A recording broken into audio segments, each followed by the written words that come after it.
Dalam rangka menciptakan generasi emas yang lebih kreatif, inovatif, dan berakhlak mulia, Ikatan Guru Taman Kanak-Kanak Indonesia atau IGTKI, Kecamatan Kuta bekerja sama dengan Pusat Kegiatan Gugus Kecamatan Kuta, menggelar Gebiar PAUD 2019 Kecamatan Kuta. Kegiatan tersebut diikuti 247 peserta yang berasal dari seluruh siswa PAUD Kecamatan Kuta.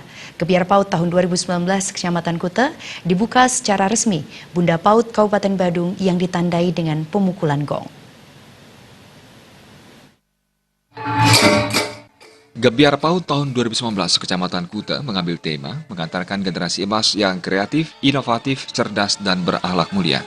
Ketua IGTKI Kecamatan Kuta, Sinta Kurniawati mengatakan, Gebiar PAUD tahun 2019 Kecamatan Kuta diisi berbagai lomba-lomba diantaranya lomba dolanan, lomba fashion show, lomba trisanya, lomba surat pendek, lomba meronce, dan lomba bercerita. Semua lomba tersebut mengkolaborasikan unsur budaya, teknologi, dan sisi modern. Dalam kegiatan yang berlangsung sehari itu, Sinta Kurniawati berharap agar semua pendidik anak usia dini sekecamatan Kuta makin kreatif dan penuh inovasi dalam proses pengajarannya kepada anak usia dini.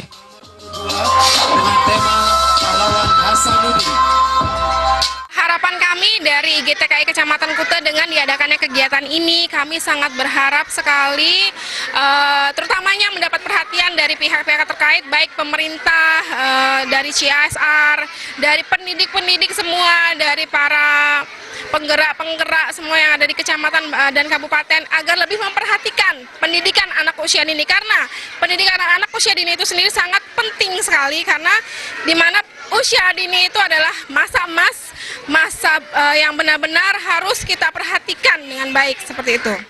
Bunda PAUD Kabupaten Badung Nyonya Sediasi Giriprasa mengaku sangat bangga dan mengapresiasi kegiatan kali ini. Seluruh PAUD yang tersebar di seluruh kecamatan, desa, dan kelurahan di Kabupaten Badung dinilai telah mendengarkan arahan Bunda PAUD Kabupaten Badung untuk terus mengembangkan kreativitas anak usia dini lewat berbagai perlombaan pentas kesenian tradisional maupun kesenian modern.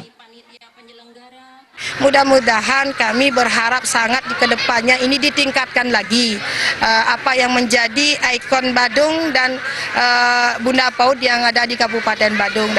Kenapa kami harus meningkatkan lagi? Karena ini karakter anak bangsa. Karena kita bukan dari sini mendidik anak kedepannya biar jadi orang berguna di masa depan bagi orang tua, bagi pemerintahan dan keseluruhannya.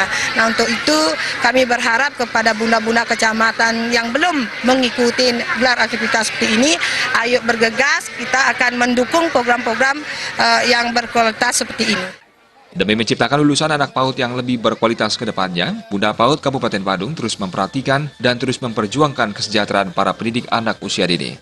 Bunda PAUD Kabupaten Badung percaya apabila kesejahteraan para pendidik anak usia dini makin meningkat, tentunya berimbas pada peningkatan kualitas output atau luaran anak PAUD.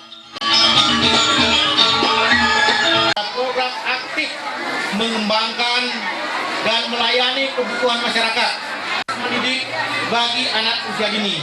Kenapa pendidik anak usia dini harus